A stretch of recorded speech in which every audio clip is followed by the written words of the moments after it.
This program is designed to provide general information with regards to the subject matters covered. This information is given with the understanding that neither the hosts, guests, sponsors, or station are engaged in rendering any specific and personal, medical, financial, legal, counseling, professional service, or any advice. You should seek the services of competent professionals before applying or trying any suggested ideas.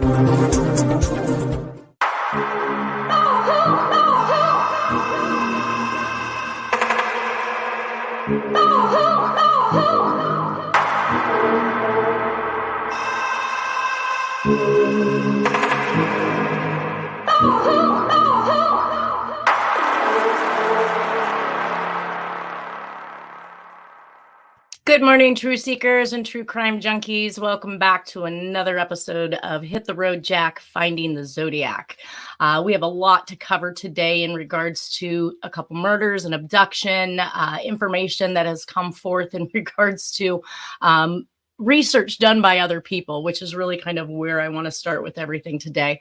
I'm going to go ahead and see if I can pull up this here presentation.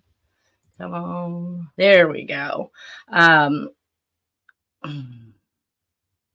Okay. So anyways, I received another email from Moonlight, which I had forwarded all these messages to spam because I just couldn't, somehow we just couldn't communicate together correctly, and emails would get crossed. She would say that she didn't have any type of, good internet. So I'm getting flooded with her emails, but I'm not getting any responses to any of mine. And in that chaos, I made a flippant comment like, have you been drinking? Because, oh my gosh, every time I asked a question, I didn't get a response. I just got flooded with more information that I didn't even know how to put together in the direction in which she was expecting it to have been heard, I assume. Either way, I received that new email today, and I realized that since I had sent them to spam, there are several in there. And so she must have assumed at some point in time that I had been reading her emails when I hadn't. So I see this email that comes in today. It's briefly in my email box before it gets shoveled out to spam. And it started with, Nanette always likes to say my research is hers. And I about fell apart because I have done thousands of hours of research on these cases. One of my downsides with dealing with Moonlight was that she was inundating me with regurgitated facts about cases and people, including like Pat Tan and other people I think she believes is her research, and that I had no concept or knowledge of some of the stuff beforehand.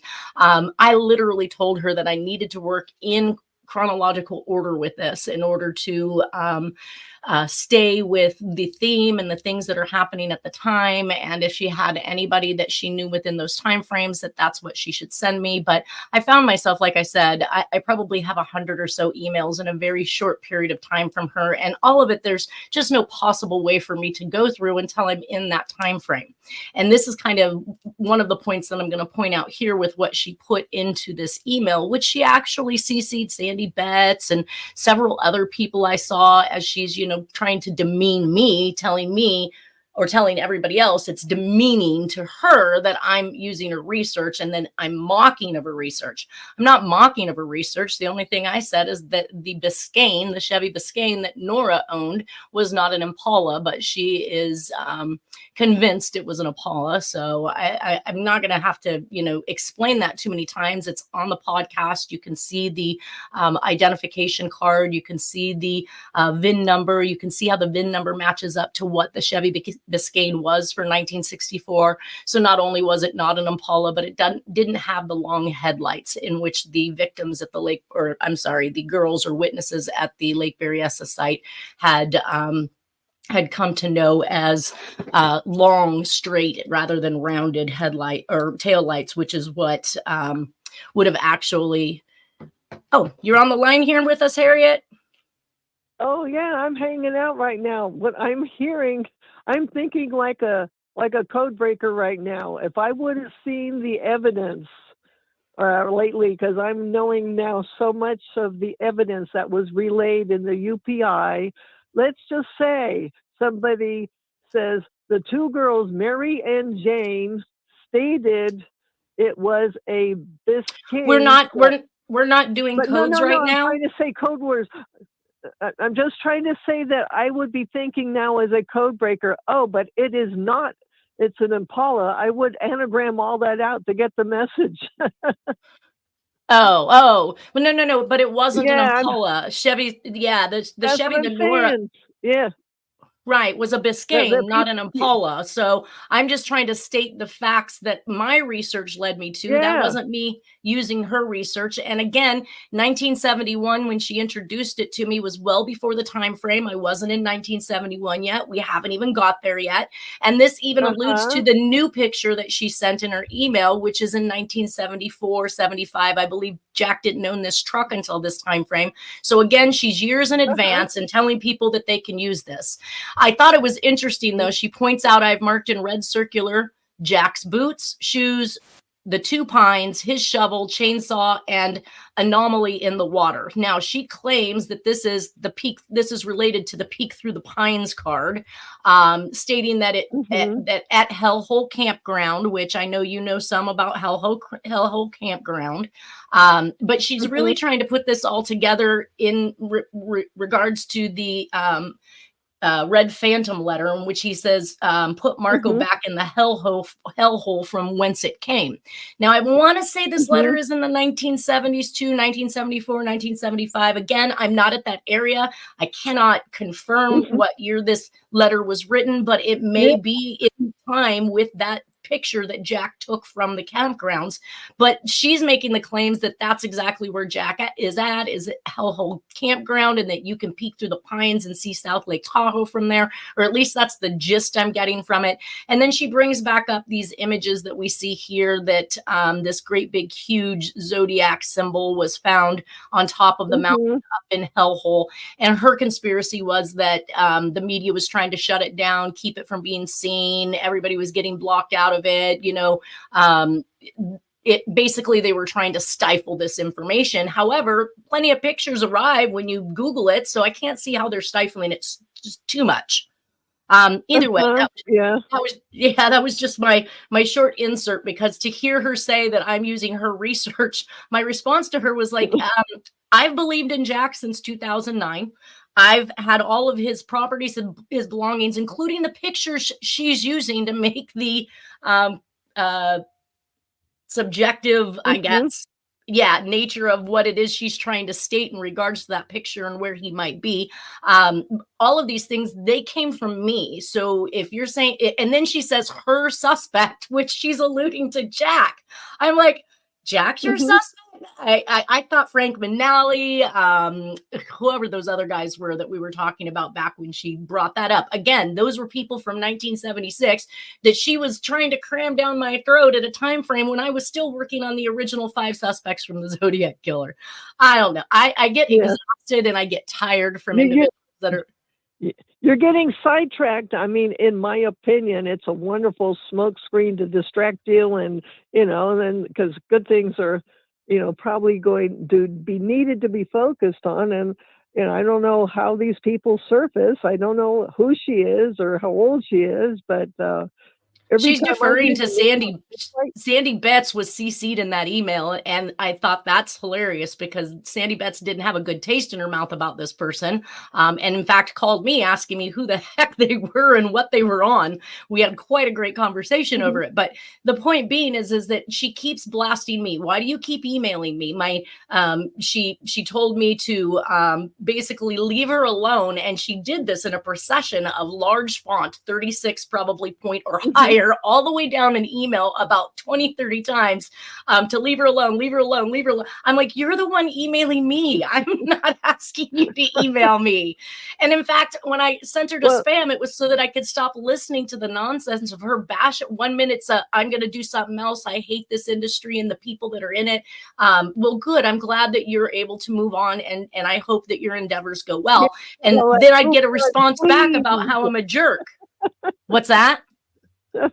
I said, you're basically saying, Yes, move on, please. Please, if you're not going to work with me like I asked you to work with me, if you're not going to provide me the information during the proper time frames, I'm having to research every part of this show on a weekly basis. I have to put together new content, do the research, see if these pieces fit, because everything I did 13 years ago or so on this presentation was just me smacking a whole bunch of stuff into the presentation that Jack could be responsible for, not really looking at the evidence, researching who they were, trying to determine whether or not it was up the realm of the Zodiac Killer. I think we've got some good news that is coming out today with some of these things we're going to talk about that will point to some of that stuff. So I'm just going to jump right back in. We left off last week with Ansi.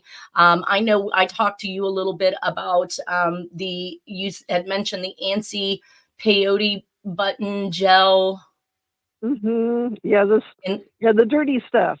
But the dirty stuff, right? So, and I believe that they'd indicated that Anstey was familiar with these drugs, had used these drugs, would have known what too much would have been.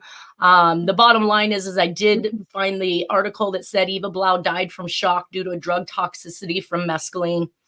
They were then looking at Anstey for mescaline as well, and did evidently find out that she had passed from mescaline. I got the decodes of that. I mean, they definitely, according to Jack, died together at the North OHV here in Lower Lake, which leads right directly into the South OHV.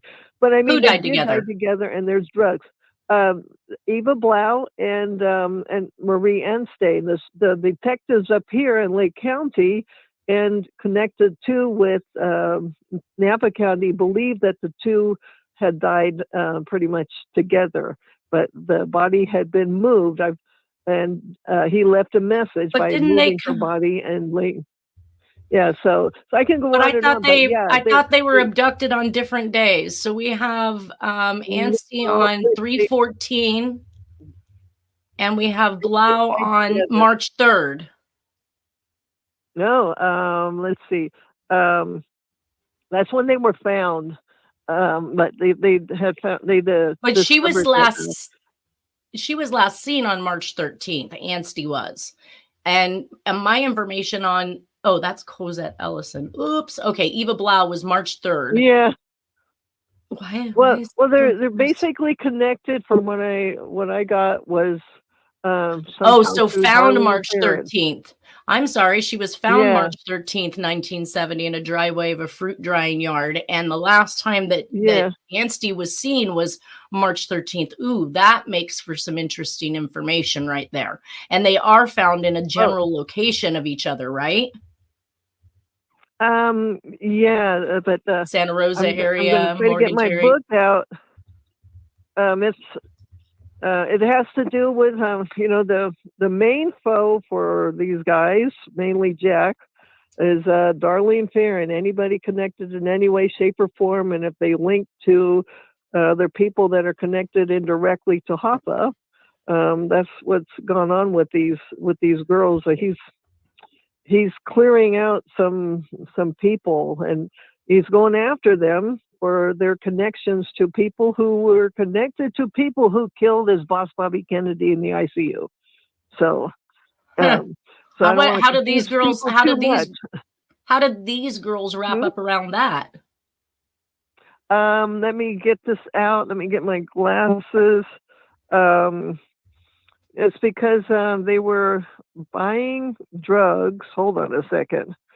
Hold on. I know you're on the phone. I got to get my out. God. That's okay. I can continue with Judith.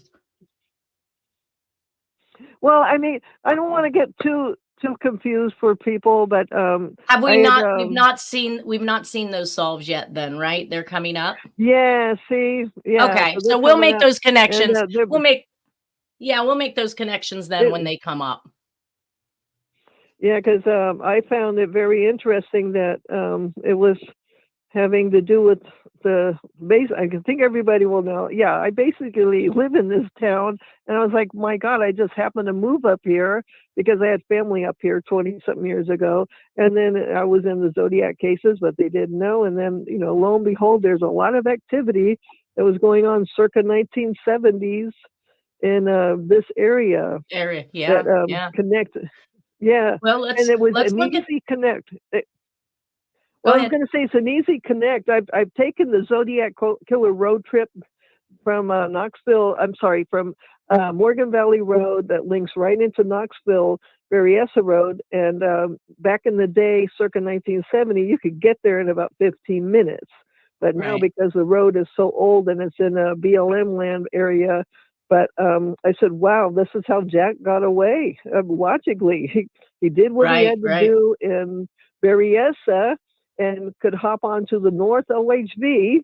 I'm sorry, to the South OHV, which was in Napa County, and drive and not even be seen and make it into Lower Lake here. Easy. Quickly. I mean, yeah. So, well, that takes anyways, us to our next murder, which is Judith Hakari. This is when we come into our first set, our first nurse that is going to be killed. And we see, I think, a total of 4 that are either killed or missing during this time frame in 1970. So on March 7th of 1970, Judith Hakari was abducted from the Markston Apartments at 11 p.m. after returning home from her shift at Sutter Memorial Hospital in the Sacramento area. She was found April 25th, 1970 by 2 hikers off of Ponderosa Road or Way, near Weimar, California. Now, Weimar is actually up 80. Of course, we can see right here, the red dot is where she was found. And this dot up here that I tracked out about 26 minutes was Nyack. And this is a very familiar area to Jack. He had been driving tow truck in this area just shortly before this move towards the South Lake Tahoe area. So for me, him taking him up the hill to another place where it's mountainous, it's very much like camping areas, pine trees everywhere, easy to dump a body that would go unnoticed, hopefully. But I noted that the Alta Arden and Markston Way in Sacramento was the Alta Arden Apartments, but it turns out it's actually the Markston Apartments. And the car was found in the parking lot of her apartments, but she never made it to her apartment, it appeared. Now, that it's like Donna Lass, who made it home, but I think Donna Lass actually made it into her apartment. Didn't they find cigarette butts in there and she wasn't a smoker? And that was one of the things that the police department in South Lake Tahoe was investigating with Dennis, wanting Jack's DNA to match to those cigarette butts. Do you know anything about that? You mean, Jack, Dennis said that the DNA, because I got it in his files, that the DNA, it came back as Jack's, and it was the South Lake Tahoe DNA, and he's got it in his old files. And it was the cigarette butts. So then why wouldn't they have, and who has Jack's DNA? I mean, who is sitting on that profile? All I can see is, from what I'm seeing, is I keep on doing these, and this years later, Jack is saying 6 times they did his DNA, while working with Dennis, and it kept on coming back as Jack.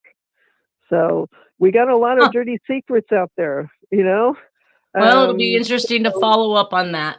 I do show that further evidence, like the letters to the Sacramento Bee and the Fairfield letters. I had made the assumption early on that this was the killer making his move from one place to the next. And now we start to see the killings that are occurring in Sacramento and moving its way on up, obviously, towards Tahoe area, which you can take the 80 here up through Nyack and just past Nyack. I know you and I took that drive. We came out about Nyack somewhere when we came in off of, I think it was it the 50 turns into 89 or something like that? I believe so, but you know what? You're bringing up something very important. Somebody just recently posted what the old Lincoln Highway used to be, and I think, walk it, but you said you used to be able to drive that, but it's been about 50 years since you could drive that section as they moved it. So it's possible that he was able to do just like the North OHV and South OHV down here, drive a military-like vehicle or motorcycle and get from point A to point B without being seen. And I know that while he was up there in South Lake Tahoe, he was in possession of a motorcycle that was owned by Doris Reynolds, right? We'll get to that one. That's what I understand. Anyways, the synopsis on Judith Hakari. Oh, I have. Well, I have was actually the John Walsh Scorpion cipher that was decoded, but it's referring to Eva Blau. Yeah, but it's referring to Eva Blau and Marie Onstay. I know, and we'll get to the. I really have a lot that I can only really stay structured in this time frame right now, and we will get to those. Those are not till 1991. Judith Hakari was a 20. I have Judith Hakari, but I started working on hers, the evidence, and it was like mind blowing. So I never finished it, and that's when somebody called me and said, "Why don't you go and can you please skip ahead to the next girl?"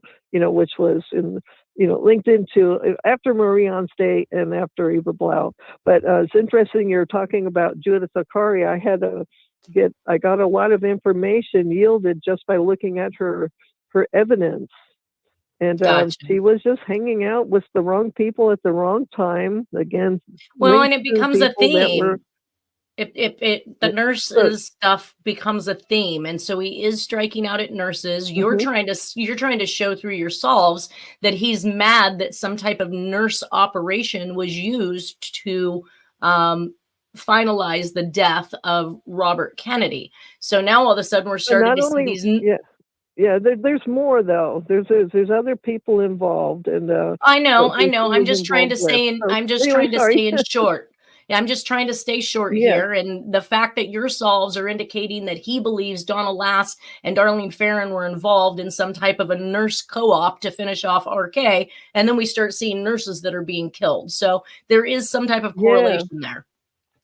On chapter 3, The Evidence by Dennis Kaufman's book, The Man Behind the Mask, he says, June of 2000, I left Lacey, Washington to head back home to Eugene, Oregon. When I got back, I told Joy that I think Jack might be the Zodiac Killer. She asked me if I had smoked my breakfast.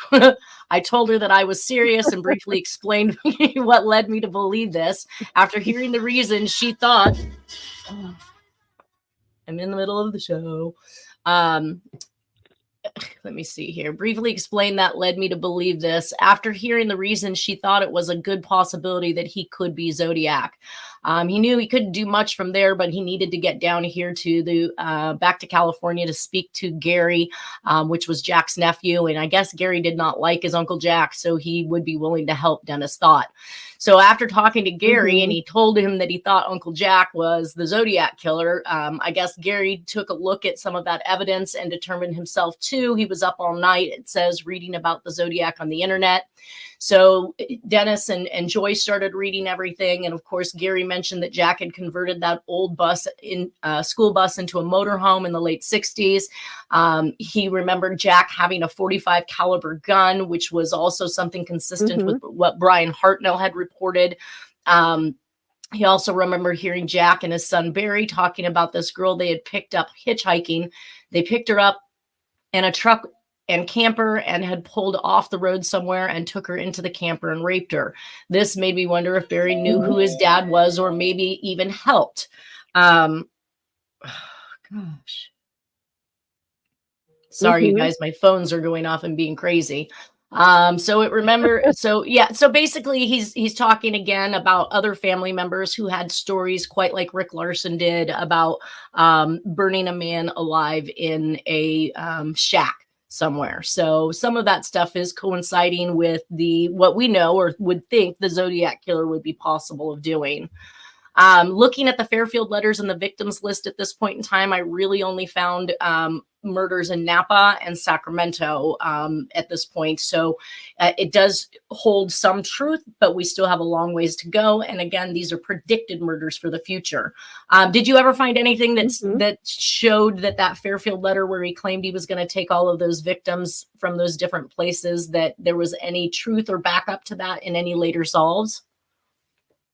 Not yet. No. All I know is there was the ones that were supposed to be someplace in San Jose that he was possibly alluding to the two girls in San Jose. I'm trying to remember what their names were, but who they might or were going to be. And I haven't found anything yet. I haven't even seen anything in future ones that he's often recapping as to what happened years earlier, to get the hint that this is the guy who did certain things, So I haven't seen it. No, I haven't seen anything. I think that was just all code. Well, interestingly enough, I noticed that the box that Stephen Dewhurst had put into his book, which is that green metal box you and I are most in, oh gosh, I can't even think anymore, we're familiar with, is because of Dennis carrying this box around, and he stated he had gotten it out of Jack's storage shed, and inside of it were some of these items that I'm looking at, like the yellow knife that he believes was used in Sherry Joe Bates, the pilot pen that was literally had a bent tip on it. It had been so overused. Some pre-cut cord that is wound up in a baggie, some earrings, which we have just been told in the Anstey case that the left earring was removed from her. Mm-hmm. And that seemed to be, I guess, a running theme with the Santa Rosa hitchhikers. I'm not sure. Again, that's something I put in here that I needed to do some research on. And then a couple keys to some lockers and things like that, which we've already heard some information about the keys going back to things like bus stations and railway yards where they have those lockers that you can lock your possessions in while you travel. That seems to also be a theme all the way back to 1945. Hi, Nolan. Good morning. Yeah. Are you with us, Nolan? Sorry, I'm late. That's okay. I was late too. Oh, good morning, Nolan. What's that? I'm saying good morning to Nolan, but I just found. I know. I think he morning, froze Harry. up. Second part. No there you camera. are. Yes, good morning. So you asked me, did I see anything? I know about the one about 1970, circa 1970, about the possibility of the two girls at Fairfield or whatever. But what I do have that you hadn't seen, because it was two. The rest of the Elaine Davis, which was pretty, disgusting and disturbing. The evidence decoded. I don't know how they did this, but it decoded out that he's bringing up that there's future victims coming up. In 1970, it's going to be Hakari, Marie Anstey, Eva Blau, and then Sam Giancana, NAG, Pioneer Trail, CIA, Donna Lass, with a certain social security number in the suit, all DOA, what dead solve on arrival. What solve is that? This is the rest that you didn't see, that I'll have to send it to you, about Elaine Davis, and it's the evidence. No. I know, but where did you get that? Where did you get that solve it's from? The evidence. It's from the evidence, and it's just the list of all the evidence, how her clothes were laid out certain ways. Oh my God, it's very confusing. But he is predicting that Hakari and Anstey and Eva Blau and Donna Lass are all going to be future victims, and they're going to have something to do with this OHV right here in Lower Lake, California, because of what's going on. All right. So I'd like to, but he's very good at being able. Oh, he's also bringing up that Leona Roberts and Ballo, her boyfriend. And I can't say what he says there, because he's apparently not being a voyeur, but there's a lot of things going on, and there's reasons why they're going to die. So anyways, I gotta move that up. Right. Yeah. And maybe you will show me that one day. But if it isn't, I'm usually trying to stick just to the messages. So I'm not sure. I never know how that thing works. And like you said, it's very confusing. So we'll have to touch that one at a later date. Right now, I'm going to climb into Kathleen Johns and her abduction. So Dennis was scheduled to meet with Kathleen Johns, and he was put up in a hotel the night before the meeting by the FBI or the PD. I'm not sure which one. I thought he said the FBI. And he arrived at the hotel, and that evening, I guess when he woke up the next morning, he was told that Kathleen Johns had had a heart attack the night before and died. So I don't know if, it all was extremely, maybe it was just too much for her. Maybe she was elderly and her heart couldn't, handle the shock of what she might see. I don't know. It just seems really coincidental that she dies of a heart attack the night before. Anyways, Dennis talks. She really wanted to talk, and I'm like you. I'm wondering what really happened. Dennis said that was bizarre. I mean, Yeah, she was ready to absolutely. talk and give information, Yeah, that's really, and poof, she's gone. What was that, Nolan? that's really fishy. It's weird how certain witnesses and disappear right before they're supposed to meet with people or Well, investigators. I don't know that he had her Dorothy address. Kilgallen. Yeah. Look what that? happened to Dorothy Kilgallen. She was ready to talk, and boom, she was gone. She was suicidal. Yeah. Yep. Yeah, Well, and yeah. I wonder to any degree whether or not there was literally going to be any meeting to begin with. It's not like Dennis had her address. He was being taken there by law enforcement, not on his own accord. And that's why he was put up by them in a hotel the night before in the Sonoma County area so that he could be there when they made that trip in the morning. So again, like I said, a very odd situation that occurred. Now, March 22nd of 1970, Kathleen Johns is abducted with her baby from the Modesto area. She identifies the composite of the Zodiac in the police station as her abductor. We do have the audio that we looked at with Tom Connor about Kathleen Johns when Dennis was attempting to actually talk with her, speak with her, show her Jack's picture, let her hear his voice, all of these things that would have helped her to come to a conclusion if Jack was in fact that abductor. And that was pretty much squashed. And I think that was likely, since Brian Hartnell won't speak and Michael Mageau has been all over the board, probably the last person that could have made an effective ID on Jack. The report that they gave us was that he received a call from the Patterson PD to meet the complainant at their sister's regarding an incident which occurred in the county area. Arrived at the Patterson PD at 2:50 a.m., contacted the complainant, who stated at approximately 11:15 p.m. on March 22nd, 1970, she had been driving on Highway 132 near Interstate 5 when she observed a late model vehicle, light tan in color, no other description, following her and blinking its lights as if the operator of the vehicle desired the complainant to stop.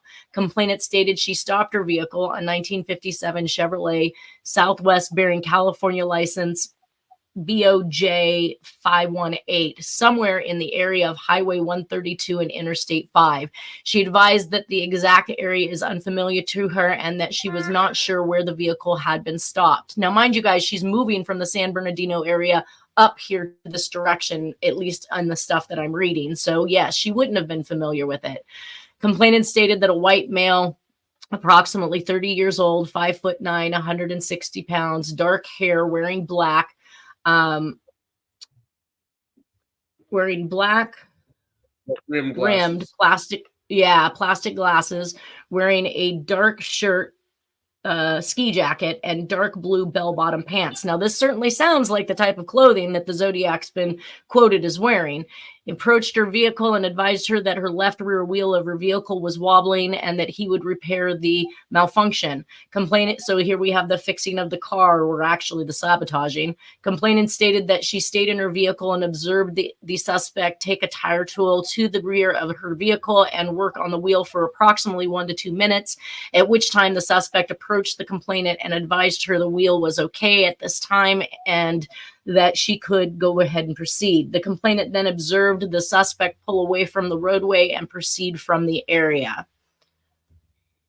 Mm-hmm. Complainant stated she started her vehicle and was attempting to pull away from the curb when the vehicle came to a lurching stop, at which time she exited the vehicle in an attempt to ascertain what the problem was. She discovered that the left rear wheel had fallen off the vehicle and it had only been secured by one lug bolt. So clearly the individual has taken off her lug nuts at this point. She's been driving for miles and her vehicle was absolutely fine. So up until this point, she likely had all of her lug nuts. Stated at the time she observed the suspect return to his vehicle and he advised her he would transport her to a service station in order to have the vehicle repaired. The complainant entered the suspect's vehicle carrying her small daughter, approximately 10 months old, and left the area under the pretense that the suspect, I don't know what that says there, attempting to locate was attempting to locate a service station. The complainant stated the suspect drove around in the county area, possibly near Tracy, for approximately 1 hour to 1.5 hours. And several times she had asked the suspect if he intended to stop at a station in order, or Some of this is just so complicated to read. For her to get help to have her vehicle repaired. Complainant stated the suspect was quite friendly with her, did not make any advance towards her or threats towards her. And when asked if he was going to stop, he would merely elude the question and start talking about something else.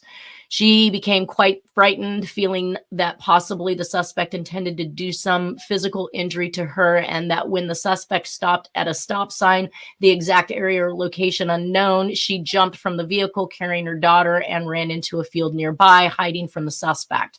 Complainant stated the suspect merely closed the door that the complainant had opened in order to leave the vehicle and then had driven away. She stated she stopped a vehicle on the roadway and had advised the occupants of some of what has occurred. The occupants of the vehicle had transported her to Patterson PD in order for her to seek help. So that was basically just the police report. It was very vague. She didn't know where she was. She didn't know where she was stopped. There was a lot of things that she was unaware of. And how could you be aware of? I mean, typically speaking, when you're a passenger, you're not really paying attention to things, but I'm sure at some point she had to start paying attention because she was getting concerned that she was being hijacked or abducted. She was coming from San Bernardino, the county or the city. I don't know. It's in these articles that we're going to cover. So it says Road with Zodiac woman claims Stanislaus County Sheriff's deputies today were questioning a woman what's that? I think you're having some like in and She's out from San Bernardino, which is on the way to Petaluma. Yeah. Right. So today we're that's interesting. You have to know something's going on with huge at that time with San Bernardino. Anyways, we'll get to that at some point. We're questioning a woman motorist who told of being taken for a tense 2-hour ride last night by a man who said he was by a man who she said was a dead ringer for the Zodiac Killer. Miss Kathleen Johns of San Bernardino, there it says, she said she left her home about 4:30 yesterday afternoon and headed up Highway 132 to visit her mother in Petaluma. Miss Johns, who is 7 months pregnant, had her year-old daughter with her.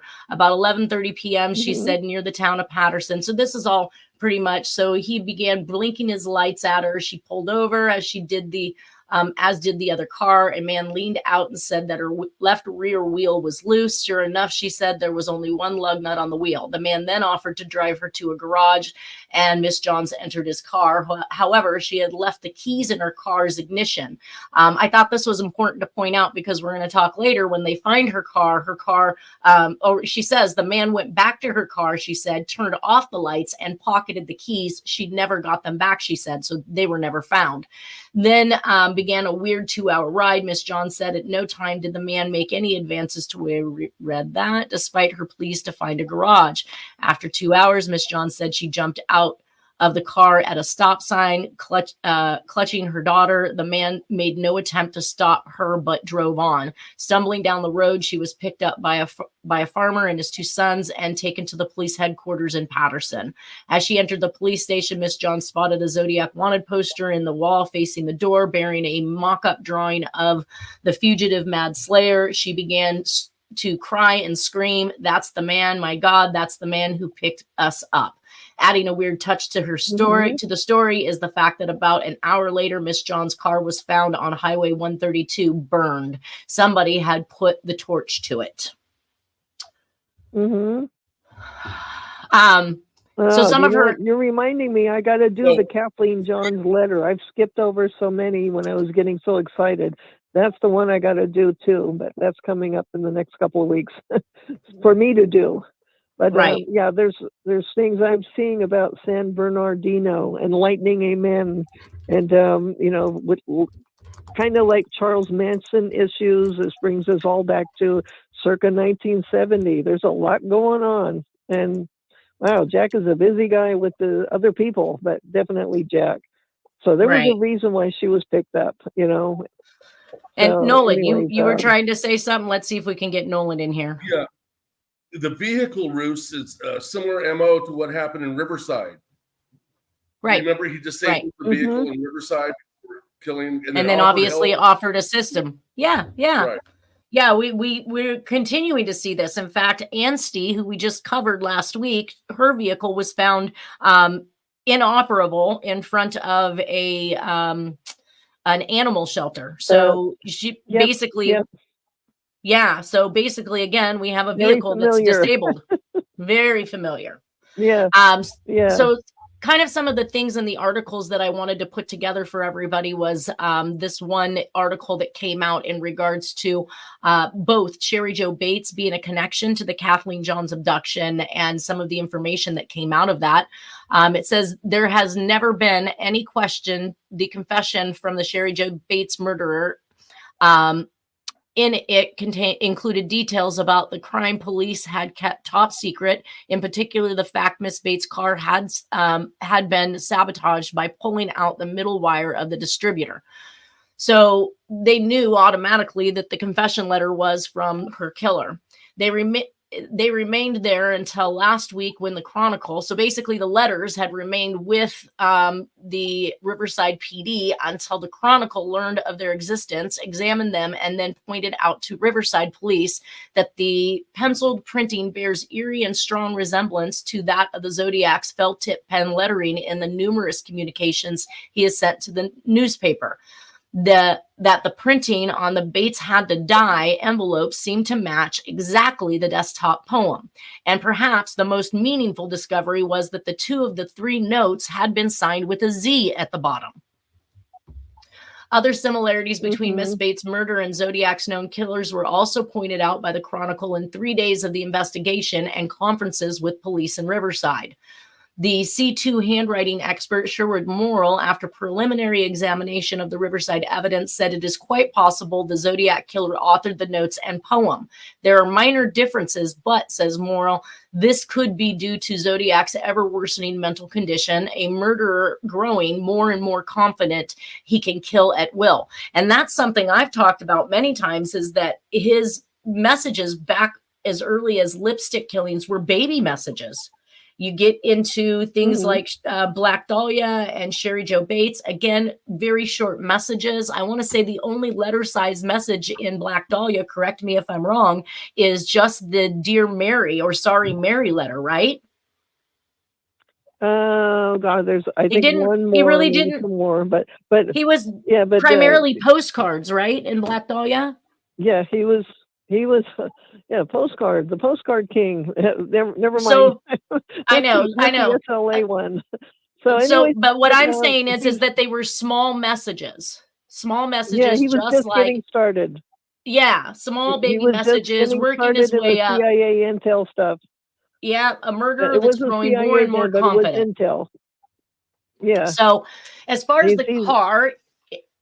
As far as the car in this information, it says if the man who signed the note Z is, as police here now tend to believe, Zodiac, they consider it likely he is also the killer who sabotaged Miss Bates' car and then lured her to her death.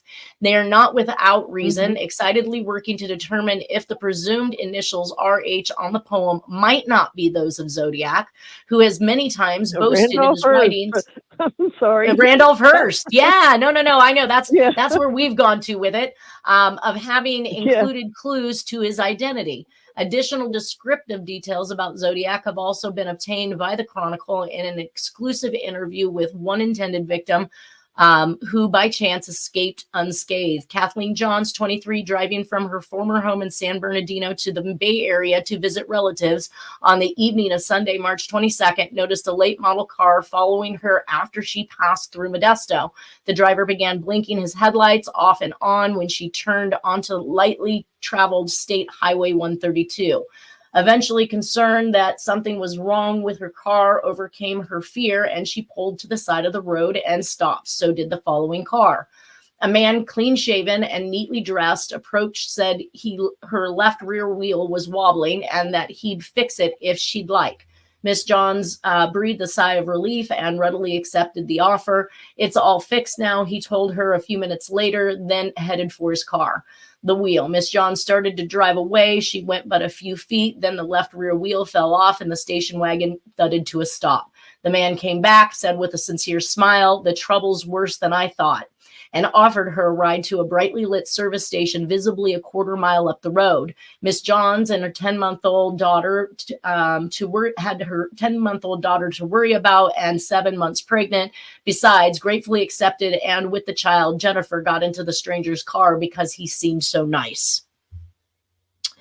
Those are some scary thoughts. That's how Jack got away with. Well, Jack got away with a lot of things that he was doing because he seemed so innocuous looking. He had the lumbering gait. He was clean shaven. This was during the hippie days, So I don't think he intended to kill her, but I think he intended to kind of send a message, and we'll find that out as time goes on, because of people that she's connected to, whether willingly or unwillingly, because she survived for a reason, so did the two kids. But did we ever hear what happened to her two children? I don't remember. No, not a message board, I know, So, not at this point. We haven't. We've got about 5 minutes left, Yeah. so we're going to see how much more of this information I can get through. Go for it. She did say once inside the car, the stranger had proceeded to drive off the highway into a network of deserted farm roads. Thinking him a man about to make a pass, she sarcastically asked, "Do you always go around helping people like this?" His response was, "When I get through with them, they don't need help." That is very much a Zodiac statement. Yeah. She quoted the soft-spoken stranger, which is interesting because also the 911 calls that he had made, they indicated he was very mellow, very monotone, very low-key, not a high-pitched voice, not a deep, low voice. But so this soft-spoken thing is something we're hearing more than once now. After that, for nearly 2 hours, he drove slowly by the farmlands, every so often turning to look at her and say such things as, "You know I'm going to kill you, and you know you're going to die." So they're saying that in the first one, it indicated she had no threats from him, that she just felt uneasy because he wasn't coming to a stop. Now we're seeing where she's indicating that he's going to kill her and that you're going to die. So I think this is why people question the viability of her having been abducted by who she says she was abducted by. I just can't see a ploy for wanting any type of publicity through something like this when she was just coming to town to visit family. I mean, it doesn't make any sense, but she said, "I was terrified, Miss." I find curious. Yes. One is why did they burn her car? Whoever did it, if it was Jack, it was Zodiac, or Jack is Zodiac, I don't know. But why burn the car? Then the other thing is the route she was taking. Petaluma is off of 101. So was she taking 132 off 5 to get to 101? It's just an odd route to take. Normally you go all the way to Highway 80 and then hit 101 off of 80. Right. Yeah, so who knows what she of her, maybe she didn't know the right route. She was but yeah, it is a strange rural way to get there, So yeah, I haven't mapped it out to see what I haven't mapped it out to see what that looks like or how that unfolds, but so she does say that I was terrified. I knew he meant it. He said it over and over in a calm, quiet voice, and you could feel he meant every word. I just sat there waiting for it to happen. Suddenly, the car screeched almost to a stop. The would-be killer had almost driven the wrong direction onto a freeway exit ramp. Now, this differs from the report that we just read that says she stopped at a stop sign. So I what's that? A lot more detail in this version.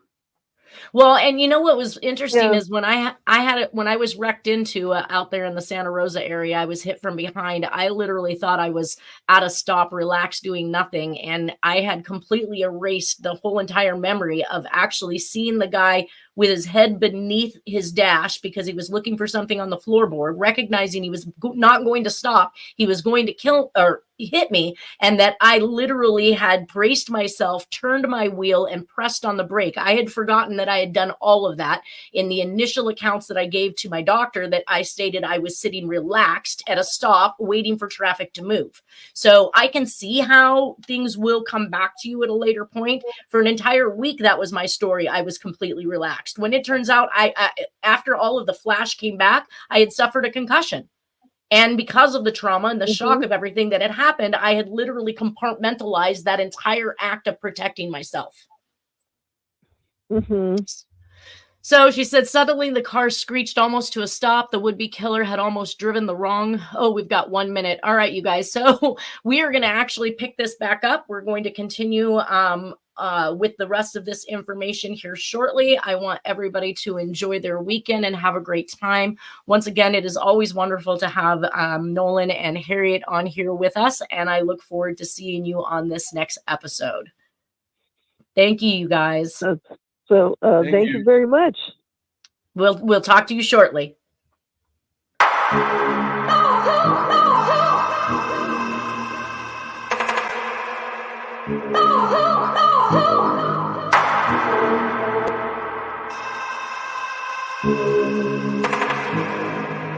Oh,